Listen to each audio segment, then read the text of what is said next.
All right, so we're back for part 2 of the 4-1 notes. The last things we're going to talk about is this exterior angle theorem, and then being able to find all these different types of angles within triangles. So this exterior angle theorem is kind of interesting, I think. Hopefully it is.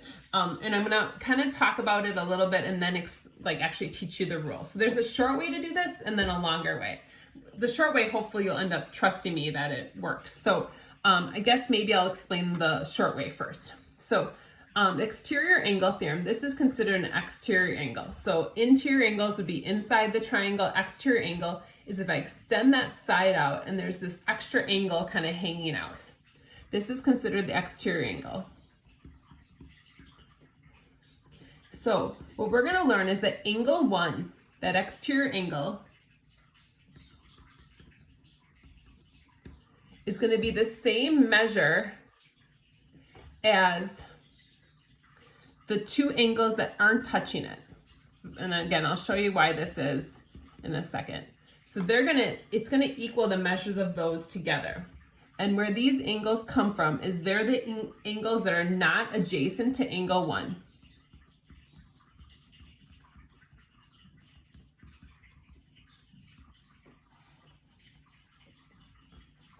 So I want to show you how this works. So again, this is just the rule, and I'll try to kind of show you within a real example. So let's say I knew that this was 30, this was 40, and this is 110. Like they just told me that.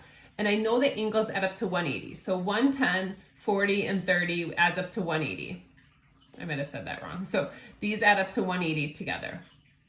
Now, if I know this is 110 and these two form a straight angle, 110 and 80, this should be 70. So this measure is always going to be the same as those two. That's never going to not happen as long as we're talking about an exterior angle out of a triangle. So these two will always add to that one. So again, you can probably work your way around it and figure it out another way, but this is probably the fastest way, is realizing I can just add these two together and equals that one. So that being said, let's go to example 4. They want us to find the measure of angle 2. Well, we have an exterior angle situation. It's just this one is kind of set up a little bit different. So this is my exterior angle. This one should be the same measure as these two together, the two that it's not touching. So angle 2 plus 71 should equal 92. These two together should equal that one. And again, I'll show you the long way if you're not convinced about this. So angle 2 ends up being 21 degrees.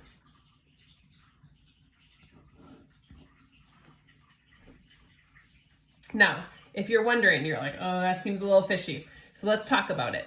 So let's say we didn't know this rule. If this is 92, these two form a straight line. That would mean that this has to be 88 because together they should add to 180. If those two add to 180 together, this has to be 88. This is 88, this is 71. In order for this to add up to 180, we're going to find out the angle 2 has to be 21 degrees. So it's just another way to find that answer, that if I know this value or I know these two, I should be able to find that one. So it can be short, can be long. It's kind of just a new rule that we kind of learned right here.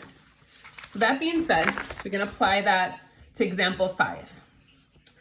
Again, we have another exterior angle situation where here's our exterior angle. Now I could take that and say this equals 80 and then add these all up to equal 180, but I'd like to use this short way.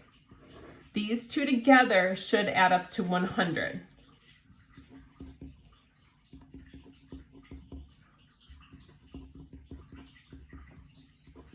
And again, if you're still not a believer, call this 80 and then do it like I consider a little bit longer way. You're going to end up with this same equation. So I'm going to get 4x plus 16 when I combine these equals 100. I'm going to move the 16 over. 4x is going to equal 84.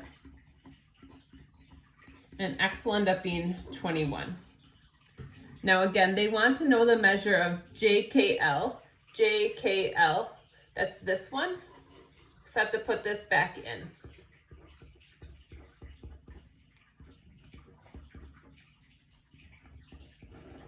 So that'll end up being 31 degrees. So we'll do a couple more questions here. This next one has a lot of different things going on in it. It has vertical angle, it says linear pairs. Hopefully you'll notice some things as the exterior angles that we just talked about. So it looks like we have 5 different angles to name. And you might want to take a look at this and see if you can find any of them before I talk about them. And it's kind of whatever you notice first. Like what jumps out at me right away is these two. Even though it's finding angle 4, I can tell together they add to 180. So angle 4 plus 105 should equal 180.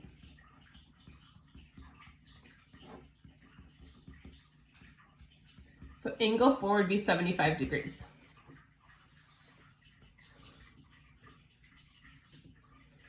Now, again, there are vertical angles here. So I know this is 75, this is 75. There's a whole bunch of different things I can figure out. I might write that in there because I feel like we'll end up using that.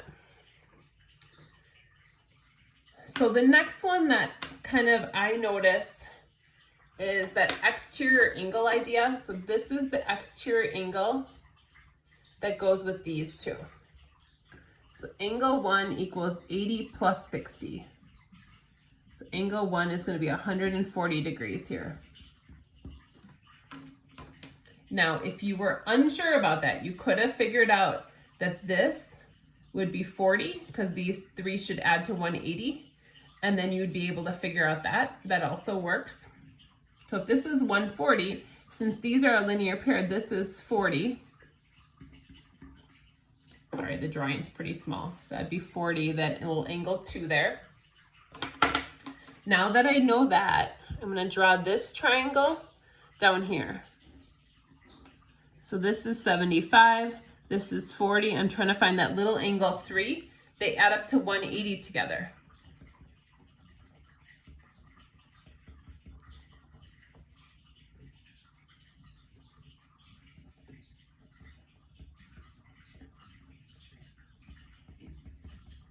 So I'm going to move this 115 over, and I find out that angle 4 would be, subtract 115, so that'd be 65 degrees. Whoops, angle 3. Sorry, I changed it. Sorry. Angle 3 should be 65. So now I know angle 3 is 65. The last one is our angle 5 over there. And I might just draw this again. So this is 40. This is angle 5. Again, we found angle 4 is 75. So if you're trusting that exterior angle rule, these two together should give you that.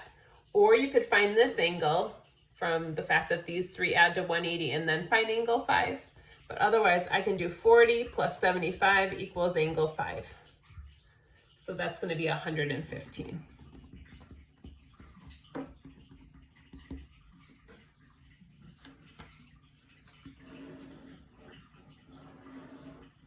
All right, finally, this last one.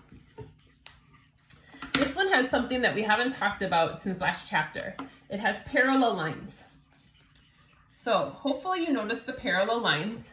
And anytime we have parallel lines, don't forget that we have all those different relationships, like alternate interior angles, consecutive interior angles, alternate exterior angles. So there's always that Z shape that shows up with alternate interior angles. So if you look here, that Z shows up here, or it also shows up going this way. So I see alternate interior angles here that X and 43 should be the same thing. So again, what I have here is I have this 43, I have parallel lines. So essentially this is just alternate interior angles. So X ends up being 43. Now, this then also takes into account that new rule, the exterior angle rule. So I'm going to draw this when I'm talking about. So I have Sorry, that should meet. So I have 75 here. We found out this is 43, and I'm trying to figure out why. You can do this a number of ways. You can figure out this one first, and then figure out what that one is, or you can know that these two together should equal that one. So 75 equals 43 plus y. So y ends up being 32 degrees. All right, so homework is listed here for you guys. If you're struggling with anything, please feel free to shoot me an email and say I need to meet, or take a picture of the problem and tell me what you're struggling with.